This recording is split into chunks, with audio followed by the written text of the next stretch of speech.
Hey y'all, so you got your house under contract and then your buyer walked away. Why do buyers walk away?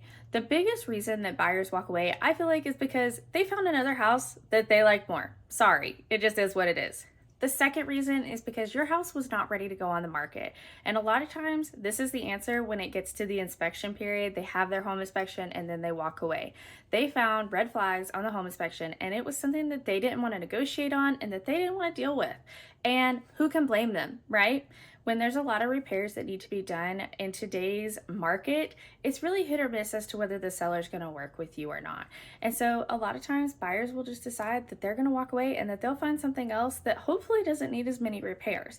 And so with all that said, I want to help you get from listing to under contract to the closing table as seamlessly as possible.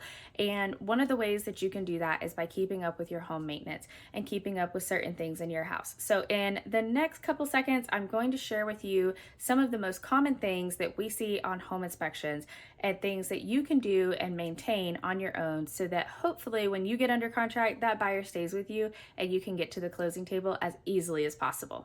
All right, tip number one is that you are going to have a technician come out and service your HVAC twice a year, and you're going to keep good records of it.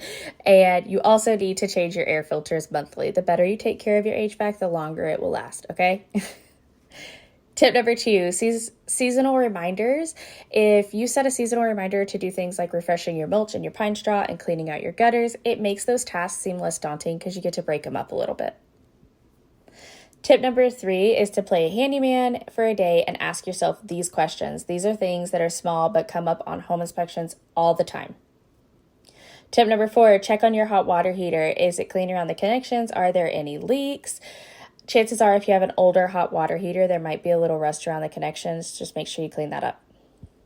Tip number five, and probably the biggest one, if you live in an area where there are any particular pests such as termites, make sure that you have a system in place to mediate those, such as bait systems or a regular service with an extermination company. All right, thanks so much for watching. I am so glad you joined me, and I hope you learned something, and I hope that when you go to sell your house, it gets to the closing table smoothly. If you need any help, please reach out.